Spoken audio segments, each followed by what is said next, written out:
sa dozvedel, mne tam mamina vybrala, lebo zo školy sme mali s voľakami, ale tam sa odhlasil, lebo sa mi tam nechcelo ísť.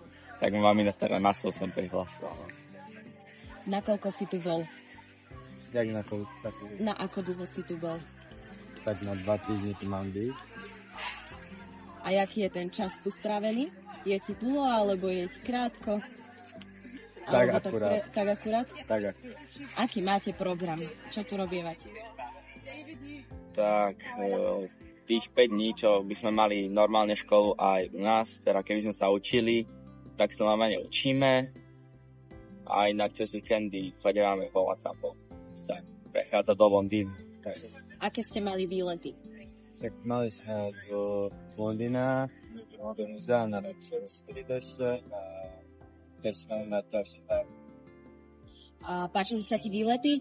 Čo sa ti najviac páčilo možno na nich? Tak výlety sú zaujímavé a asi také najzaujímavejšie, ktoré som si aj najviac užil, bolo, keď sme išli do akvária.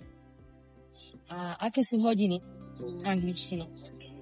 Takže Ako fungujú? Ako sa ti páčia? tak ako v pohode, niekedy nudné a potom mi trocha dlhé, že 1 hodina je rozdelená vlastne na tie 2 časti. 1,5 je prvá časť a máme 30 minút prestávku a ďalšia časť je tiež 1,5. A príde ti, že tie hodiny sú v niečom podobné ako tie, ktoré máš na Slovensku, alebo vôbec? No tak, tu je to úplne voľačo iné, lebo na Slovensku sa sami tí učitelia aj po slovensky rozprávajú, keď nám niečo zložitejšie chcú vysvetliť alebo voľačo. A tu je to číslo po anglicky, že treba to pochopiť. A je to náročné? Tak nie je to moc náročné, dá sa to zvládnuť, lebo to celkom dobre vysvetľujú niektoré tie veci. Dá sa to prejsť. Čo je to úplne najkrajšie, čo si zažil na tomto pobyte? Spánok. Keď som si konečne mohol poslovne láhnuť do postela a pospať si trošku. Ja sme tu do Budapešti. Aká Tá bola bola cesta? najlepšia. Povedz, aká bola cesta, ako sme cestovali? Dlhá. Prečo? Ja viem prečo.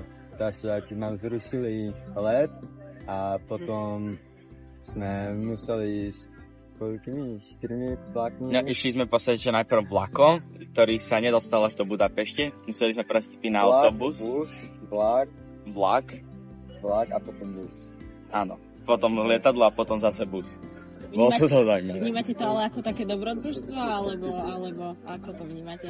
Tak zaujímavé to bolo dosť také menšie dobrodružstvo. A čo kamaráti? Spoznal si tu nejakých nových kamarátov? Áno. A ty? Ja tiež. A skôr zo Slovenska, alebo máte aj tých zahraničných Skôr do kamarátov? Slovenska, ja.